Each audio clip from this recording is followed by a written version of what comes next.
Welcome back, everyone, to Biblio Files, a show from the Ann Arbor District Library in Michigan that's all about books.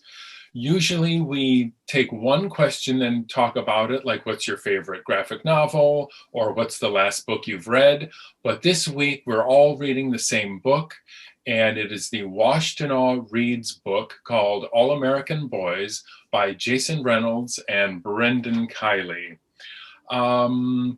So we've all read the same book, and we're happy that the authors will be joining us by Zoom in mid-February.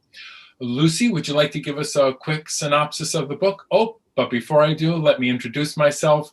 I'm Christopher, and I'm joined today by Lucy and Amanda. The three of us are always here. Lucy, could you help us out? Sure. So this book is narrated, it has two different narrators, and it switches back and forth from each chapter. So there is Rashad and Quinn. They both go to the same high school. Rashad is Black, Quinn is white. And right at the beginning of the book, Rashad who is like a quiet ROTC student, tends to do the right thing. He gets accused of a crime that he didn't commit, and he is the victim of police brutality.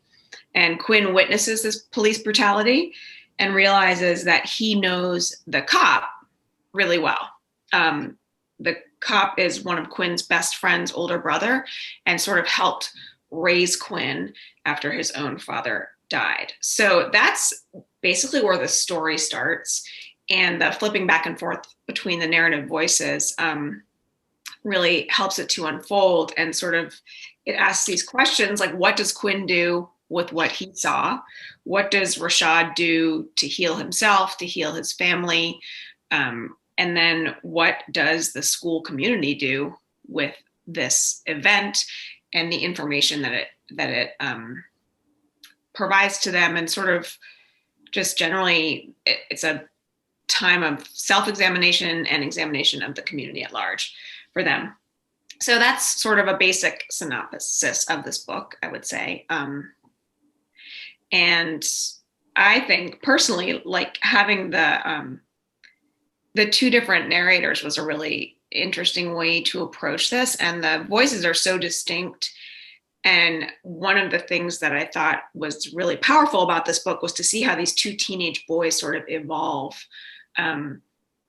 Like what Quinn, who is the white boy, what he has to, like how he has to take these things that he knows. He knows this cop helped raise him, but he also knows he witnessed this thing that seems brutal. And so like, how does he reconcile those? And I thought that Rashad was sort of going through his own thing at that same time of like, how much do I want to delve into what happened to me?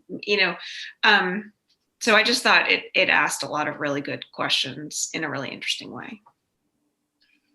Yeah, I really liked the evolution of the two boys, and as time progressed it only takes place over a week, and it's great to watch the boys progress in the changes within themselves, and you really get to know their inner demons and struggles.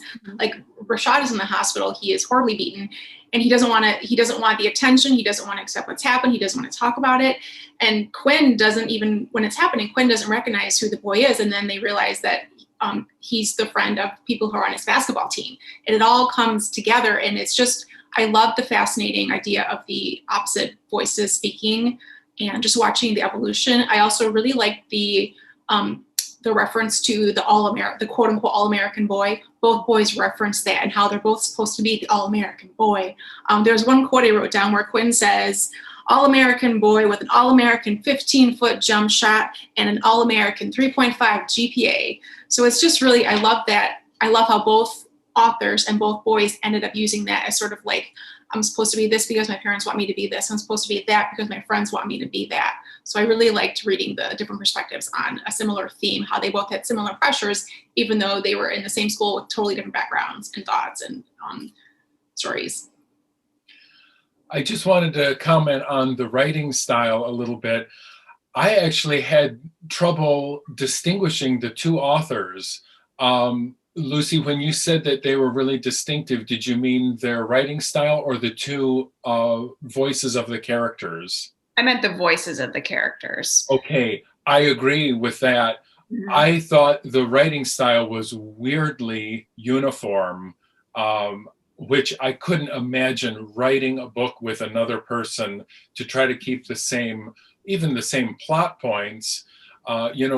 It was interesting how one thing would be somewhat tangential in one of the author's chapters, and it would be a central point in the other author's chapter. And I thought you really get this dual perspective of things, the way each author was writing. I don't think I've ever read a book written by two authors with alternating chapters like that. And to have it be so successful was really fun. Yeah, go ahead, Amanda. Sorry. I was going to say, I've read a couple other titles that are like that, and it does have a similar feel where you get to see two different points of view. What I liked about this, though, is, and I guess other ones too, where it kind of comes together at the end where the two voices become parallel, and you can hear them sort of like, I don't know if we're giving away anything that happens, but you can sort of, their two voices come together, and you can see all I'll say is the two voices come together at the end. So, and I like that, and I think that's a really, it's a really good thing when there's two different narrators, two different authors, to have them converge at the end is just powerful, because there's just like this culminating thing with these two different, and then the two stories are the same. So. Yeah, I think too, like that the fact that the authors make those changes so seamless really speaks to the fact that like these are two very different high school boys, but at the same time, they're both like 17-year-old boys. And what, like, so there are places where the voice is the same, but I think you can tell who's who. But I think the fact that the authors make that sort of this universal experience brings in the fact that like there are all sorts of thoughts and ideas going on in this high school. And it was just so well done. I finished it and was kind of like, I think I want to just start again and go back and see, like you're saying, Christopher, where some of those places were, where maybe something was small for Rashad, but big for Quinn, or, where the connections met. So. I really enjoyed he alluded to faces and lack of faces. Like at first, when Quinn is witnessing what's happening to Rashad, he can't see his face. He can't tell who it is. And then Rashad himself is an artist. And so when he draws pictures of people, there's no face. It's modeled after another artist that he was a fan of. He doesn't draw the faces. And so I sort of like how this facelessness comes into play, even through the end of the book. And I would like to go back and reread and catch more about the faces. I think that was just a really cool effect that I really thought tied things together nicely. You know that I had just finished On the Come Up by Angie Thomas, and I think it's very interesting that people and characters don't go out looking to be the face or the voice of a movement. In On the Come Up, Bree is reluctant to have the video shown and become the spokesperson for this movement. And I think that's also a theme in The Hate You Give. And it also came out in this book as well. I just find it interesting and such a great point that people just have their own passions, their own lives that they want to live, their own dreams and ideas, without also wanting to have to fight for these kinds of rights. And I just think it's a really important point that I think I really love the portrayal that people are reluctant to add one more thing to their life that they have to fight for. I think this book did a really great job showing that through Rashad. And, like how weird must it be to see yourself on TV and to, see your name spray painted somewhere, like without having asked for that. And then you're also struggling with the actual thing that happened to you. Right.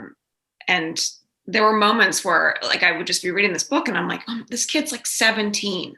And this is like, you know, like I have a 17-year-old son. This is what he's dealing with right now, but he still is 17, like wanting to talk to his friends, do his drawing, you know. So I just think that the authors did a great job creating realistic, strong characters. Right. Another point that I just wanted to raise with you is the fact that Rashad was innocent and was so horribly beaten. While I think that's a great point to make, people are truly just innocent, they're doing nothing wrong, and these horrible things fall on them.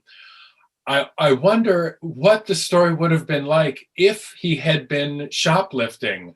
And the reason I bring this up is because I think we need to move past, or in addition, look at the idea of someone is doing something minor and they're horribly beaten or killed.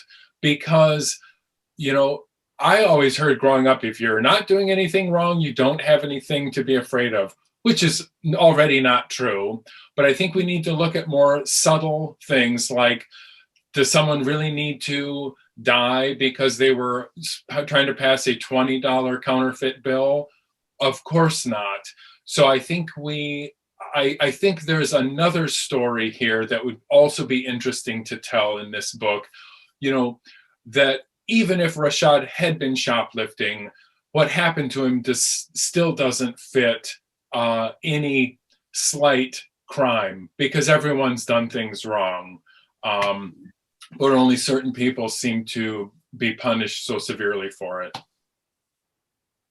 Yeah, I think absolutely. And also, like, no matter what anybody was doing, Paul is an adult and Rashad is a kid. And so there's that imbalance. And I think you're absolutely right, Christopher, that like this book could have happened. He could have committed a crime. Still wouldn't have been, it still would have been the same story in a way, you know? Right. Yeah. Yeah, because even if he had done it, it still would have had the same outcome, you know, potentially. Yeah. But that's what it seems like, because he was already guilty before he did or did not do anything. Right. I like there was one point in the book where there was a party where Paul, who was the police officer, and Quinn were there, and Quinn didn't know if Paul knew he was the guy who, he didn't know if Quinn saw what he did. So there's this internal battle of Quinn knowing like this is his father figure that he's had for the past 10 years. And he wants to believe that, oh, he was only doing his job, like everybody in the neighborhood is trying to tell him. When inside he's like, but I saw him beat that boy. He didn't have to do that. He didn't have to do that. So I thought that was really interesting as far as getting like that other alternate perspective. Yeah. Yeah, and he didn't know, Quinn didn't know, was he in the video? Do people know that he was there? Like at first he didn't want to let people know that he was there. He just wanted to be quiet. Not my problem. And slowly his friends and internally he and his older brother has a big influence on him. He's like, no, this is not right. This needs to stop. This is too much. There's no way. So I really liked how those perspectives came together. And I'm also, can I just say, I'm really, really delighted that this book was chosen. I'm excited that a teen book was chosen as the Washtenaw Read this year. I thought that was a really cool choice. And I think this is a really relevant book for right now. And I'm looking forward to hearing the authors talk about the book. Yeah, I really am too. I had the opportunity to see Jason Reynolds speak last summer at a conference, and he was a really, really cool speaker. He was fun to have. He got the audience listening and participating, which I loved.